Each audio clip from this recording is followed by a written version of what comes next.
New Year's miracle in Accra.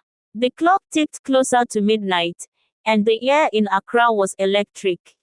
Fireworks lit the sky, and the streets buzzed with music, laughter, and hope for a fresh start. But for Essie, the celebration was a backdrop to the storm raging in her heart. She stood by the roadside, the shimmering gold dress she wore contrasting with the dusty wind. Clutched tightly in her hand was a torn photograph, two faces smiling in the light of a different time. She thought of him, Kwame, the boy she had once loved so deeply. Her entire world revolved around him. The one she had been torn from when their families declared their love a disgrace. It had been 13 long years since the last saw each other.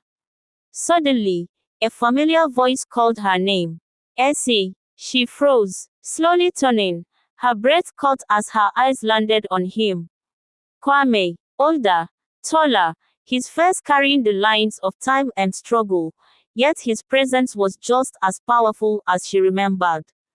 Kwame couldn't believe his eyes. He had thought of Essie so often that he feared she was only a figment of his imagination. Yet here she was, as real as the fireworks exploding above. Kwame, she whispered, her voice trembling. What are you doing here? He asked, stepping closer. Looking for answers, she admitted. For closure. Their conversation was interrupted by loud cheering as the countdown to the new year began. 10, 9, 8. The crowd surged around them, but they remained locked in each other's gaze. Essie, don't disappear again, Kwame said. Not this time. They found themselves in a quiet cafe hours later, the city still alive with New Year's celebrations. Over cups of steaming tea, they spoke of the years that had passed, Kwame's struggles abroad after being forced to leave, Essie's battles against her family's control, and the ache of longing that never faded. But just as hope began to bloom, reality crashed in. Essie's phone buzzed incessantly. It was her brother, Kofi, and she knew why. They know I'm with you, she said, panic lacing her voice. Kwame's jaw tightened. They still won't let us be. It's worse now, she said. My father is running for office, and they won't risk any scandal. They'll do whatever it takes to keep us apart. As they left the cafe, a black SUV pulled up, and two men stepped out. Kwame recognized them instantly, Essie's family's enforcers. Get in the car, Essie, one of them ordered. No, she said firmly, standing behind Kwame. Then we'll take you both, the man growled, stepping forward. Kwame grabbed Essie's hand. Run, he shouted. They darted through the crowded streets, weaving between revelers and street vendors. Kwame led Essie down a narrow alleyway, their breaths heavy and hearts pounding. Finally, they found refuge in a quiet corner of Independence Square, the city's iconic lights glowing faintly in the distance. Essie's tears flowed freely as she caught her breath. I can't do this anymore, Kwame. I can't keep running. We won't run forever, Kwame said, his voice steady. We'll face them, together. Before she could respond, the shadows shifted, and a familiar figure stepped into the light. It was Kofi, her brother. But he wasn't alone. Kwame's elder sister, Amma, was with him. What are you doing here? Essie asked, her voice trembling.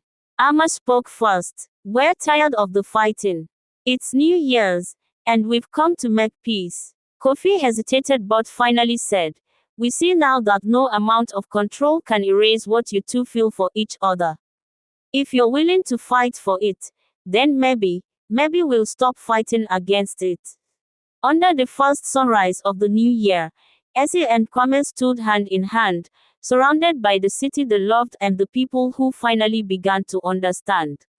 The journey wasn't over, but the miracle of a new beginning had arrived. And as the sun bathed the streets of Accra in golden light, they knew this year would be their year, a year of love, courage, and redemption. The relief of Kofi's and Amma's unexpected support was short-lived. Behind them, Essie's family patriarch, her father, Chief Ose, arrived with a cadre of stern first aides. His arrival was as imposing as ever, his traditional agbada flowing regally in the morning breeze. Essie, he began, his voice cold and commanding.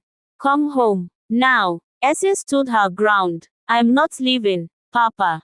Chief Ose's eyes narrowed. You will defy your family for this, boy. He gestured at Kwame dismissively. After everything we've done for you, Kwame stepped forward. With respect, Chief Ose, I am not a boy. I'm a man who loves your daughter and has loved her for years. I've made mistakes, but leaving her wasn't one of them. It was forced upon me. Chief Ose's lips pressed into a thin line. And yet you still carry his name. Do you understand how deep these wounds go? The tension was palpable, the air heavy with unspoken words. Finally, Essie stepped forward, her voice unwavering. Papa, I love you, but I'm not a pawn in this feud. Kwame and I will not let the past dictate our future. If you can't bless this union, we'll build a life without your support. Her words struck like a thunderbolt. Chief Ose looked at his daughter, his pride and stubbornness battling against the love he held for her. Finally, he sighed, the fight draining from his shoulders. You're braver than I gave you credit for, Essie, he said, his voice softening. If this is truly what you want, then so be it. But don't expect it to be easy. As the sun climbed higher, Essie and Kwame walked away hand in hand, their hearts lighter than the had felt in years. Behind them, Amma and Kofi stood beside Chief Ose, a tentative truce forming. Kwame turned to Essie. Are you ready for this? The challenges, the whispers, the sacrifices. Essie smiled, her eyes filled with determination. If it means being with you, Kwame, I'll face anything. And so, as the city of Accra came alive with the promise of a new day, their love story began again, a testament to the power of resilience, forgiveness, and the miracles of the new year.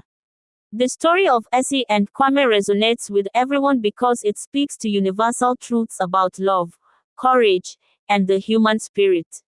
1. For young adults, love is a journey that often requires strength, resilience, and patience. Be brave enough to fight for what truly matters, and trust that even when life pulls you apart, destiny has a way of bringing you back to where you belong. 2. For families, true love can heal even the deepest wounds, and family should be a source of support, not a barrier to happiness. The bonds we share should encourage understanding, growth, and acceptance of each other's choices. 3. For romantic audiences, love is timeless and unstoppable. It may face storms, separations, and opposition, but when two hearts are meant to be, miracles can bring them together, even in the most unlikely circumstances. 4. For inspiration seekers, life's greatest challenges often lead to its greatest rewards. Essie and Kwame's story shows that forgiveness, persistence, and hope can break down walls and create new beginnings, even when the odds seem insurmountable.